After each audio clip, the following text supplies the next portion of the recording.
Hi, this is Manjula Narayan, books editor, Hindustan Times, and this is Bookstack, the show where I pick the most interesting books that I've got in the last few days. And this time we've got nice books, as always. This is Love Factually by Laura Mucha. I'm assuming that's how you pronounce her name. The Science of Who, How and Why We Love. Very interesting. I'm right in the middle of it. And she's spoken to thousands of people, and she stopped people on the street and asked them, what they think, why people fall in love with A, B or C, and why love lasts, why it doesn't, and what's the difference between lust and love.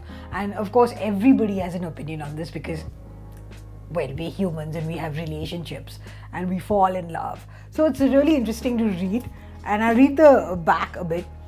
Poets, philosophers and artists have been trying to explain romantic love for centuries, but it remains one of the most complex and intimidating terrains to navigate. Most people are afraid to be open and honest about their relationships. Until now. For Love Factually, Laura Mucha has interviewed hundreds of strangers from the ages of 8 to 95 in over 40 countries on every continent of the world, asking them to share their most personal stories, feelings, and insights about love.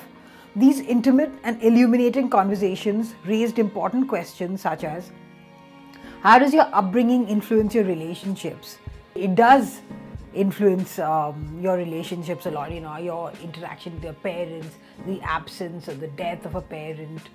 All these things have an effect on how you interact with others in your love relationships. Does love at first sight exist? Should you just know? Meaning, when you see a person, you know that you'd be falling in love with him or her. What should you look for in a partner? Is monogamy natural? Why do people cheat? How do you know when it's time to walk away?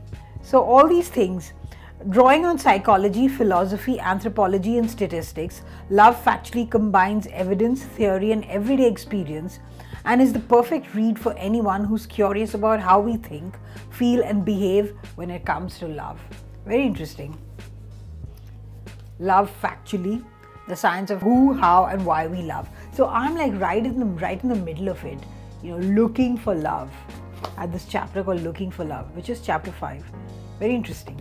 That's all I can say about it. Very interesting because love is such a mystery. Nobody can crack it. I doubt by the time you finish reading this book, you'll know why you fall in love with this person and not with that person. But still, it's nice to read.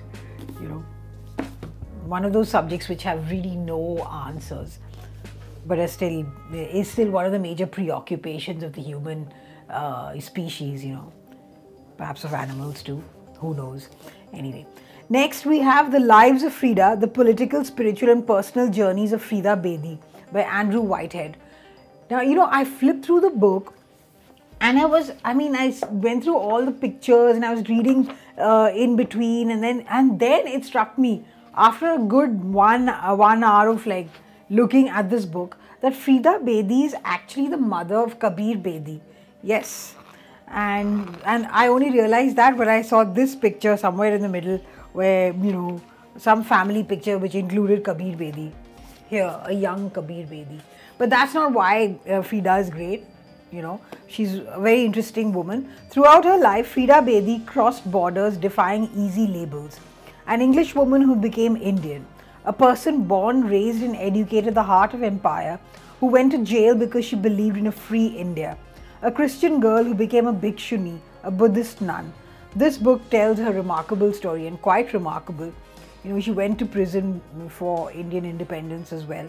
So it's a remarkable story of multiple border crossings, confounding accepted definitions of identity.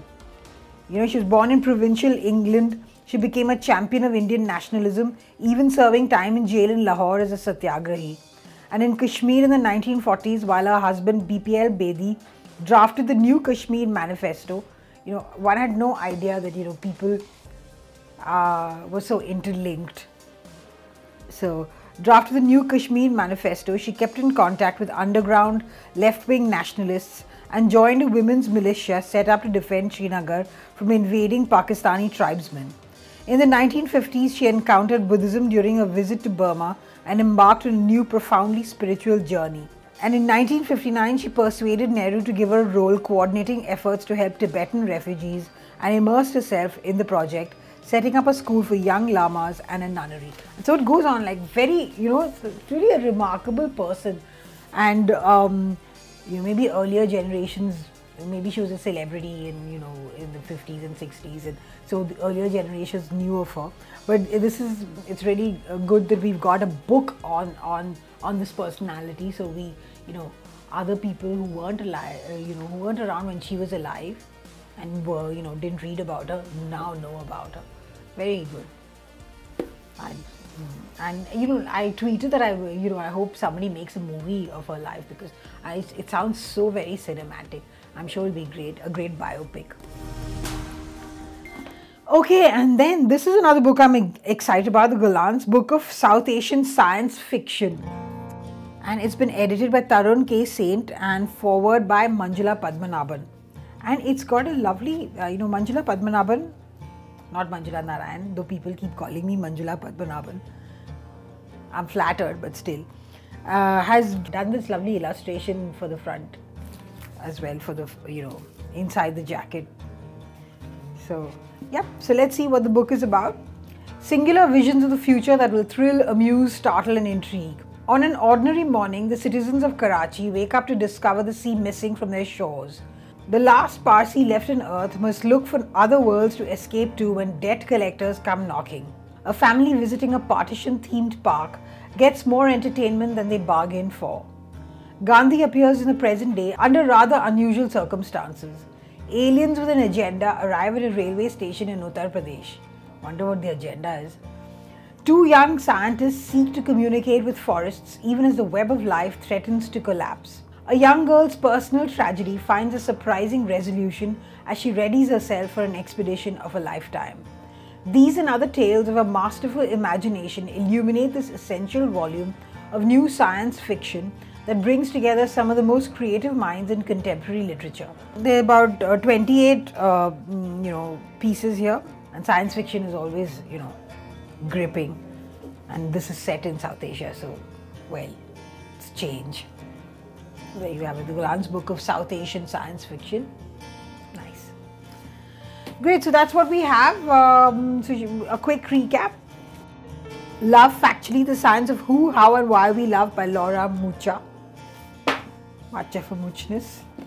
Andrew Whitehead's The Lives of Frida, The Political, Spiritual and Personal Journeys of Frida Bedi. And the Galant's Book of South Asian Science Fiction. Edited by Tarun K. Saint and forward by Manjula Padmanabhan. So these are the 3 books we have this week on Bookstack. Go out and check them out, buy them, read them, and come back again next week for Bookstack. See you then. Bye.